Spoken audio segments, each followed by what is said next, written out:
Hey there, welcome back. This week we're talking about self-fueled intentions. So really using your inner fuel to support you in achieving your goals and making them real in the now. How many times have you set a goal? Maybe this is true for you, maybe once, maybe twice, maybe many times. You've set a goal or had a dream and maybe taken one step forward, maybe even just written it down, only to have something else be more important or just kind of forget about that goal and abandon it altogether. Yeah, this is common and it's okay. And what we're missing is the fuel, the self-fueled intentions to achieve those goals, to achieve those self-fueled intentions. So I want you to first subscribe below because we're going to be talking about this throughout the course of our time together. So hit that button, subscribe below, and we're going to jump right into, goals. Okay, and I want to differentiate something first. Before we talk about the fuel, we're going to talk about the goal and where the goal gets created from. So 3 things I want you to write this down. The first thing is, with goals, what matters is who you're being when you create them. Are you being this achiever, left brain? Like, I have a lot of left brain energy in me. I can be very strategic. So it isn't wrong and it isn't bad.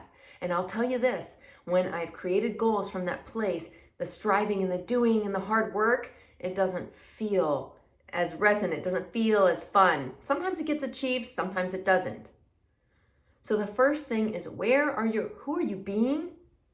Where are you sitting when you create these goals? Are you connecting to who you truly are, to your highest self? Are you allowing both the left and the right brain, creative mind, logical mind to come through when you're creating them? That's the first thing. Where are you? Who are you being when you're creating the goals? The second is, are your goals, are they end goals or are they means goals? Okay, so what do I mean by this?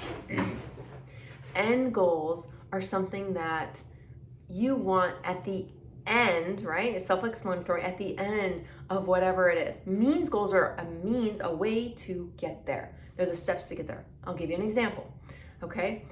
So you may come to me and say, hey, I want to make more money. And I say, great. Why do you want to make more money? What's behind that for you?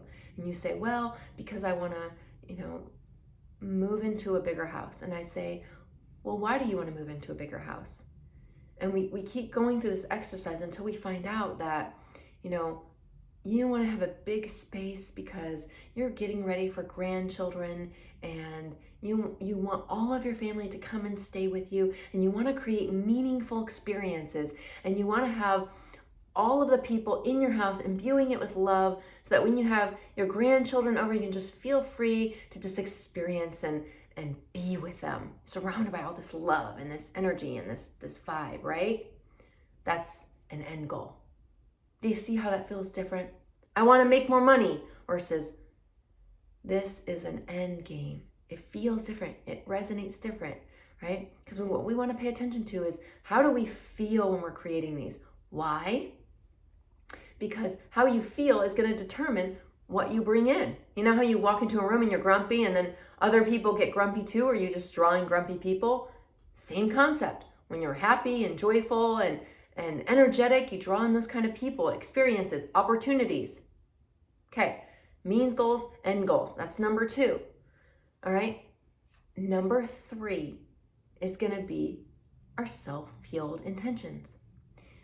So what are self-fueled intentions?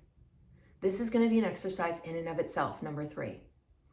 I want you to clear everything off of your desk. I want you to close your eyes and imagine for a moment that you are homeless, okay? You've lost your family, your friends, everything in your life. Just stay with me for a moment. I know this can be painful. You've lost everything. Now, what could you create? What could you be? What could you intend after everything else has been stripped away? So you're sitting on the curb, I'm sitting outside, and for me, that would be presence. I could be present. I could be grateful. I could have gratitude.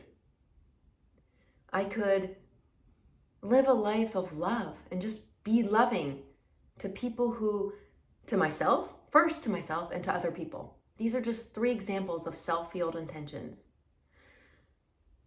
This is a challenging exercise. It is evolved. I get it, right? And I know you can handle it because you're watching this and you stayed here until the end.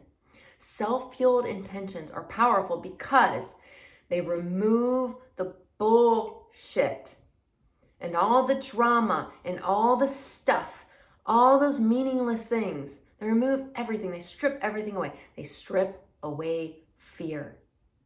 So now, I want to challenge you to do this exercise.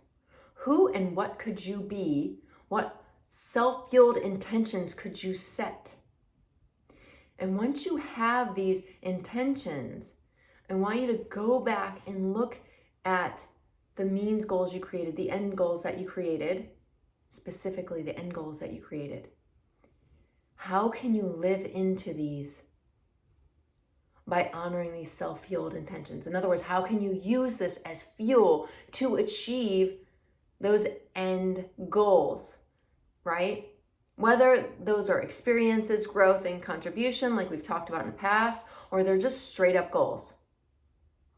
That's what I want you to play with.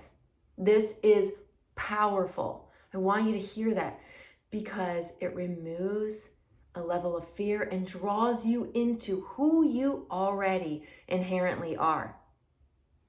And it kind of calls you forth on some ways that you might be playing small. So I'm really inviting you, I'm really challenging you to do this work and go back and look at your end goals. You may add some, you may remove some, you may up-level some. But I really want to hear how this goes for you. I'm really excited. So type something in the chat below and be sure to subscribe. And I'm going to see you back here next week. Take care. Bye now.